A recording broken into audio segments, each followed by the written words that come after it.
Անդրեասյան շողակաթի հետ կապված դեռ հարցականի տակ երջանկատագիրը, բայց գիտենք, որ շողակաթը գալիս է մշակութային, կրթական, հոգևոր հաղորդումներ, արդյոք ձեզ չի մտահոգում հեռուստաալիքի հետ կապված այս որոշումը, որ կարող է լինել փակվելու հետ կապված։ Ես իմ տեղեկությամբ մենք խոսում ենք ոչ թե փակման մասին, այլ խոսում ենք մրցութային գործընթացով նման բովանդակություն ստանալու մասին եւ կարծում եմ, որ այստեղ բուն բովանդակության փաստը ամենևին վտանգված չի, որովհետեւ բովանդակությունը շարունակելու է մնալ կրթական, մշակութային, հոգեվոր փոխվում է եղանակը, ինչպես ստանալ այդ բովանդակությունը, դա արվելու է մրցութային եղանակով, այնպես որ չեմ կարծում, որ այստեղ կրթական եւ մշակութային բովանդակության տեսանկյունից որևէ վտանգ կունենանք, եւ գիտեք, մի բան էլ կուզեմ ասել, հատկապես որպես կրթության նախարար, մենք նաեւ պետք է շատ լավ պատկերացնենք, թե որ հարթակներն են, որ ավելի ազդեցիկ են ու պահանջված են այդ տարիքային խմբերի կողմից։ Եթե մենք իրենց համար բովանդակություն ենք պատրաստում, կարծում եմ դուք էլ որպես լրագրողներ կհամաձայնեք ինձ հետ, որ օրինակ մեր դեռահասների շատ ավելի փոքր մասն է, որ հեռուստացույց է դիտում եւ մենք պետք է նաեւ շատ լրջորեն մտածենք այն հարթակներում այդ բովանդակությունը տարածելու, որոնք որ հենց լսարանին ավելի շատ հասնելու հնարավորություն սոցցանցերի ֆինանսավորումը կարծում եմ նախարարության գործառույթի խնդիրը չի, մենք կարող ենք բովանդակության ֆինանսավորում ունենալ, բայց տարածման հարթակները դրանք առանձին մարքեթինգային ռազմավարություն են պահանջում, որպեսզի իսկապես թիրախային հենց այն լսարանին հասնեն, որին որ մենք ուզում ենք հասնել։ Տիկին նախարարնեք, դուք արդյունավետ համարում եք շողակաթի բովանդակությունը, թե ոչ, այն մասով ինչ որ պետությունը մասնակցություն ունի։ Գիտեք, ես չեմ կարող ինձ իրավունք վերապահել որևէ գնահատական տալ, որովհետև դրա համար պետք է առնվազն օրինակ վերջին տարիներին հետևեի հեռուստաալիքի, ես անկեղծ ասած ընդհանրապես չեմ հասցնում նայել որևէ հեռուստաալիք, էպիզոդիկ կարող եմ որևէ հաղորդումներ, որևէ ծրագրեր, որևէ ռեպորտաժներ դիտել, բայց սիստեմատիկ որևէ բանի հետևել չեմ հասցնում։ Ես կարծում եմ, որ կրթական մշակութային բովանդակությունը կարևոր է եւ կարծում եմ, որ կառավարությունը վերջին շրջանում նաեւ քայլեր է ձեռնարկել այդ ուղղությամբ, օրինակ հանրօգուտ մեդիա միջավայր հիմնադրամի ձևավորումը եւ համապատասխան դրամաշնորհների տրամադրումը կարևոր քայլ եմ համարում, որպեսզի այդ բովանդակությունը խթանենք։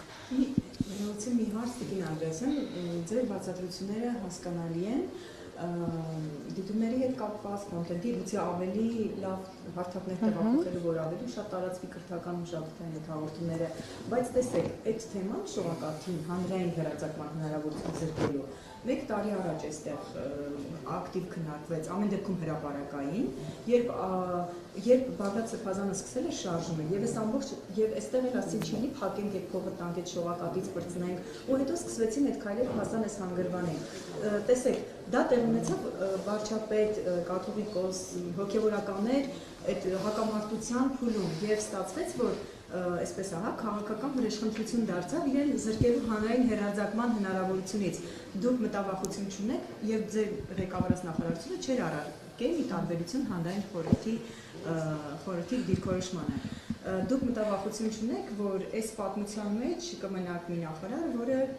կողմ դարձավ իշխանության այդ քայլերին, որը ունի ոչ թե ձեր բացատրած բովանդակությունը, այլ առերևույթ տպավորություն է, որ քաղաքական բովանդակություն է, դիմադրներն են ասում, վրեժխնդրություն է, որ դուք ուղղակի մաս դարձաք այդ գործընթացի։ Գիտեք, դուք որոշակի որակումներ եք տալիս, որը ձեր գնահատականն է իրավիճակի, ինչ որ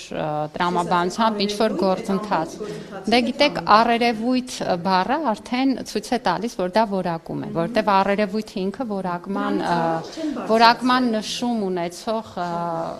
բառ է, իմաստային առումով։ Ես ասացի, իմ պատասխանը հստակ է, որ ես կարծում եմ, որ կրթական մշակութային բովանդակության հետ չեմ կարծում, որ որևէ բան տեղի կունենա, որովհետև ոչ թե չեղարկվում է բովանդակության կարևորությունը, այլ ընդհանրապես դրա ձեռքբերման եղանակն է, որ փոխվում է եւ կարծում եմ, որ մրցութային եղանակով եւ եթե իմ կարծիքը կուզեք, ես կարծում եմ, որ մրցութային եղանակը բոլոր այն դեպքերում, երբ որ դա կիրառելի է, միշտ տալիս է ընտրության հնարավորություն։ Իսկ դա միշտ լավ է, որտեղ գիտեք, երբ որ մի գործ անում ես մի տարի, 2 տարի, 3 տարի, 4 տարի, 5 տարի, մեզնից բոլորը ունեն այդ ուրեմն մտայնությունը ընկնելու որոշակի իներցիայի մեջ եւ ես կարծում եմ, որ մրցութային գործընթացները թույլ են տալիս նաեւ նոր ու թարմ գաղափարներ բերել։ Եվ եթե մենք ունենանք ընտրության հնարավորություն ու ընտրենք լավագույնը, խոսում ենք լսարանի մասին, խոսում ենք արտադրանքի մասին։ Ի վերջո շահելու է առաջին հերթին լսարանը, որտեղ արտադրանքի բովանդակությունն էլ կարող է լինել նույն շողակաթինը, եթե ինքը մասնակցի մրցույթի, շատ ավելի որակյալ։ Դուք համարում եք, որտեղ քաղաքական գործընթաց չէ, դες շողակաթի օգտիներ է։ Ես համարում եմ, որ սա մի գործընթաց է, որտեղ մեր վերջնական նպատակը պետք է լինի լսարանին ավելի որակյալ արտադրանք տալը, եւ կարծում եմ, որ այդ նպատակին ուղղված գործողությունները համաչափ են, որտեղ մրցույթի միջոցով կարծում եմ, որ ավելի որակյալ արտադրանք ստանալու հնարավորություն կունենանք։ Տիկին նախարար, տարածաշրջանային լեզուների դասավանդումն է նաև քննարկման կենտրոնում հայտնվել։ Կարող եք ասել հիմա օրինակ ադրբեջաներեն, թուրքերեն, վրացերեն, պարսկերեն, քանի դպրոցներում է դասավանդվում։ Գիտեք, շատ հետաքրքիր է, որ մենք երբ որ այս ծրագրի մասին խոսում էինք օրինակ 3 տարի առաջ եւ խոսում էինք հենց ինքներս, որովհետեւ եթե կհիշեք, կառավարության ծրագրում առանձին թիրախ է դրված, որ տարածաշրջանային լեզուների ուսուցում խրախուսենք մեր դպրոցներում 21 թվականին կառավարության ծրագիրը ընդունվեց, այդ կետը գրված էր, մենք դրանից հետո աշխատանք տարանք, մեծ հետազոտություն իրականացրեցինք դպրոցների շրջանում, 400 դպրոց ցանկություն էր հայտնել, որ որևէ տարածաշրջանային լեզու կուզենա ուսուցանել, ընդ որում նրանց մեծ մասը ընտրել էր թուրքերենը։ Այստեղ մենք ունեցանք կադրերի լուրջ խնդիր, որովհետև բնական է ցանկություն կարող են ունենալ, բայց մասնագետներ պիտի ունենան, որպեսզի ուսուցում իրականացնեն եւ դրա պատճառով շուրջ 3 տասնյակ դպրոցներ է, որ կարողացան տարբեր տարածաշրջանային լեզուների ուսուցանում իրականացնել։ Ավելի ակտիվ է իհարկե պարսկերենը, որտեղ կան ավելի մեծ հնարավորություններ, նաեւ դեսպանատան հետ համատեղ աշխատանք կա եւ դեսպանատունն էլ աջակցում է թվում պարսկերենի իմացությունը բարելավելու։ Վրացերենով ունենք 3 դպրոցներ, ադրբեջաներենով ունենք 3 դպրոցներ եւ ես միայն պետք է խրախուսեմ, որպեսզի մեր ավելի շատ դպրոցներ տարածաշրջանային լեզուներ ուսուցանեն, որովհետեւ մենք ապրում ենք այս տարածաշրջանում, լեզուների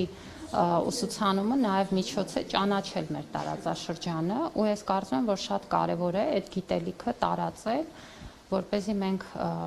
խոսելիս նաեւ հասկանանք ինչի մասին ենք խոսում։ Այդ դեպքում ինչու է այդպես ըստ ցանկության այլ ոչ թե պարտադիր կրթական որովհետև ելի եմ ասում, մենք այս պահին ունենք մասնագետների խնդիր։ Օրինակ, բոլորովին վերջերս Երևանում այցի էր եկել Վրաստանի կրթության, գիտության եւ երիտասարդության նախարարը։ Հարցերից մեկը, որ մենք քննարկել ենք, մեզ մոտ վրացերենի մասնագետների պատրաստման խնդիրն է, որպեսզի կարողանանք ոչ թե 3 դպրոցում ունենալ վրացերենի ուսուցանում, այլ ավելի շատ դպրոցներում։ Օրինակ, պատկերացրեք Վրաստանի սահմանակից բնակավայրերի դպրոցներում, եթե գոնե տարրական վրացերենի գիտելիք ունենան, ինչքան ավելի հեշտ կհաղորդակցվեն ու ինչքան դա կկարողանա ավելի նպաստել թե տնտեսական կապերի, թե մշակութային կապերի զարգացմանը։ Ես կարծում եմ, որ նման ծրագրերը մենք պետք է աստիճանական խրախուսենք, ու եթե դուք նայեք, մենք ոչ միայն դպրոցներում ենք սա խրախուսում, այլև բուհական ծրագրերում։ Այսինքն սկզբում պետք է ուսանող ունենանք, որը հետո կգնա եւ ուսուցիչ կաշխատի։ Թուրքերենի եւ ադրբեջանի պարագայում այո։ Իսկ տիկին նախարար, իսկ ինչու ասում եք 21 թվից կա, բայց համապատասխան աշխատանք չի տարվել, արշավ չի արվել բավարար չափով, կներեք, որ մարդը հիմա որ լսում է, որ ադրբեջանն է սովորում, այ դա հասկանա, որ ինքը լրացուցիչ լեզու է, սովորելու հնարավորություն է ունենում, այլ ոչ թե այ եկան թուրքերը մեզ գրավեցին։ Գիտեք, ես ցավում եմ, որ սա էլի այդ կոնտեքստում է ներկայացվում, ընդունում եմ ձեր ասածը։ Ես ընդհանրապես ինչ որ մեզ ասվում է հանրային հաղորդակցության իմաստով, լռելիային ընդունում եմ, որովհետև հանրային հաղորդակցությունը անընդհատ բարելավելու կարիք ունենք եւ անընդհատ մեր քաղաքացիների հետ երկխոսության մեջ լինելու կարիք ունենք, որպեսզի բոլոր ծրագրերը, դրանց նպատակադրումները եւ այդ կոնտեքստները ճիշտ ներկայացվեն, բայց թույլ տվեք ասել, դուք էլ ձեր դերը ունեք այդտեղ, որովհետև լրագրողներն էլ պետք է կողմնորոշեն, ոչ թե ապակողմնորոշեն։ Միշտ չի որ լրագրողներն էլ օգնում են մեզ, հաճախ ապատեղեկատվությունն էլ տարածվում է տարբեր լրատվամիջոցների կողմից եւ ես հույս ունեմ, որ նաեւ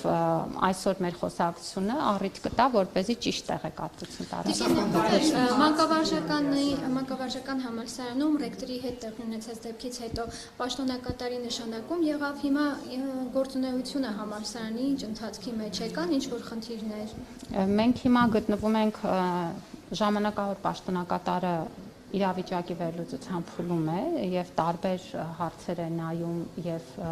դիտարկում, որպեսզի նաեւ այսօր մենք օրինակ հոգաբարձուների խորհրդի նիստ ունենք, որի ժամանակ քննարկելու ենք արդեն իսկ այն տվյալները, որոնք պաշտոնակատարը հասցրել է վերլուծել, որպեսզի տեսնենք թե ինչ հարցերի շուրջ որոշումներ կայացնելու կարիք կա խորհրդի կողմից։ Գիտեք, որ խորհուրդը գործադիր ֆունկցիաներ չունի, բայց այս փուլում մենք ավելի ակտիվորեն կներգրավենք մոնիտորինգի շրջանակներում, որպեսզի վստահ լինենք, որ բուհի գործընթացները ճիշտ են գնում։ Այս պահին ժամանակավոր պաշտոնակատարը նշանակված է մի քանի օր է, որ աշխատում է, բոլոր այն անձինք, ովքեր իրավապահ մարմինների ներկայացրած տեղեկատվությամբ ունեին մեղադրյալի կարգավիճակ, նրանց պաշտոնավարումը կասեցված է, այսինքն խոսքը միայն ռեկտորին չի վերաբերում, այլ նաև համապատասխան աշխատակիցներին։ Մենք շատ լուրջ պիտի վերլուծենք այս խնդիրները, իհարկե իրավապահ մարմինները եւ նախաքննությունը կգան ավելի ամբողջական հարցերի պատասխաններ տալու, բայց մենք էլ մեր հերթին մեր անելիք ունենք, որը զուգահեռ կանենք։ Տիկին նախարար վաղուր շաբաթի թիվ 1 դպրոց առաջադրումներն սկսվել արդեն գալիք ընտրությունների ցուցակում։ Դուք պատրաստվում եք ինքնաառաջադրվել կամ ձեզ առաջարկել է արդեն առաջադրվել ԿՊ-ի ցուցակով։ Ես ճիշտն ասած չեմ մտածել այդ մասին անկեղծորեն, կարծում եմ, որ դա առաջին հերթին երևի թե կուսակցականներին է վերաբերում, քանի որ ինքս կուսակցական չեմ, ուղղակի չեմ էլ մտածել այդ մասին։ Ես ուղղակի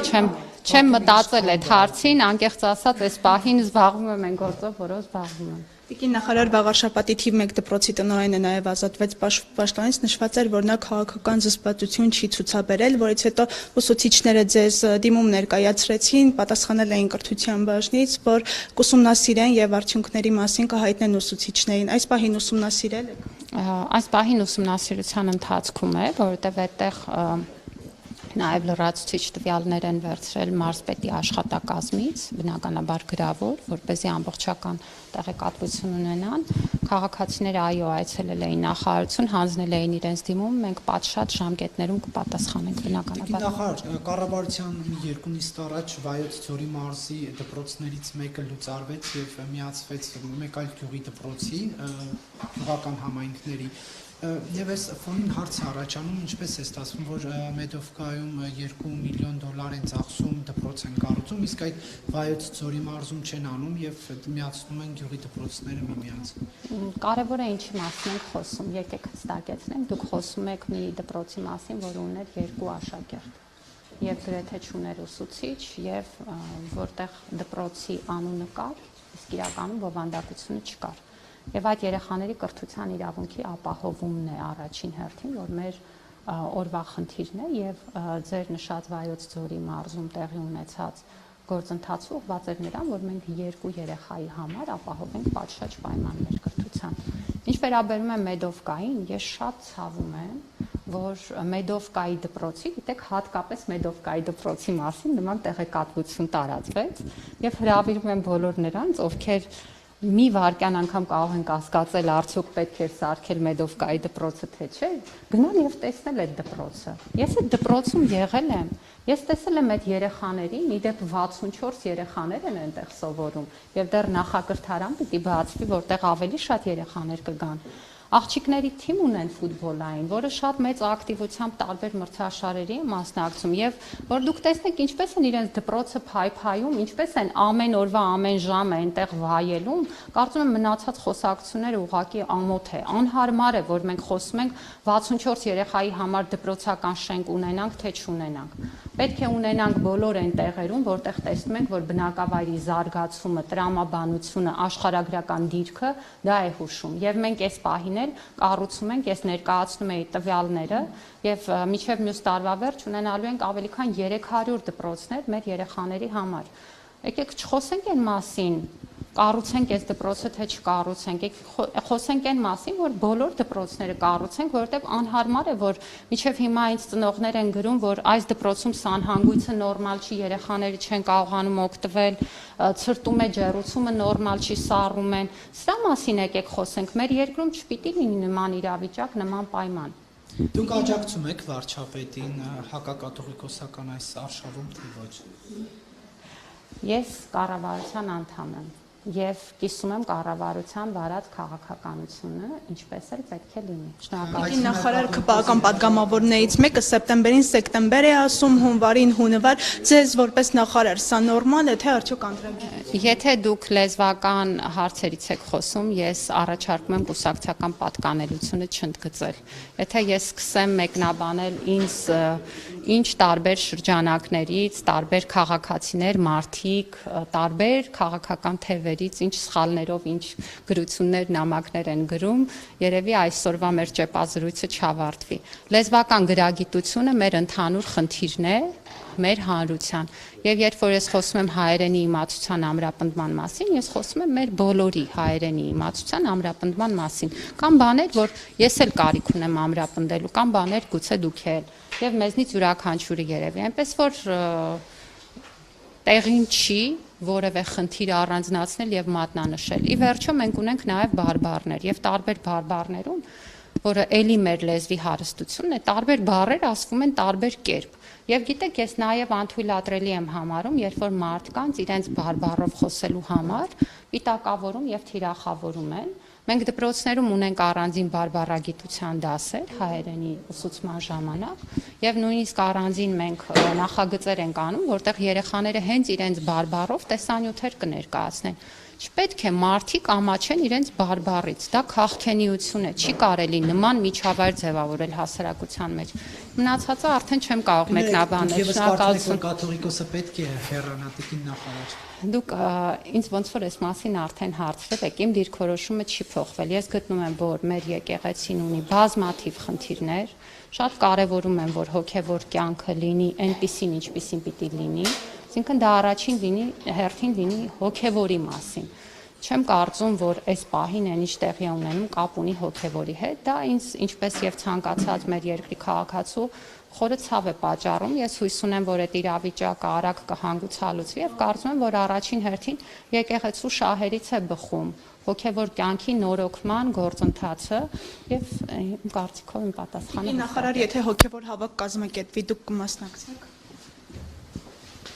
Հոգևոր հավաք ասելով ինչ նկատի ունեք։ Փաշինյանը հայտարարեց, որ Էջմիածնում հոգևոր հավաք է պատրաստվում կազմակերպել եւ ազատագրել։ Երբ որ կազմակերպվի կմտածեմ։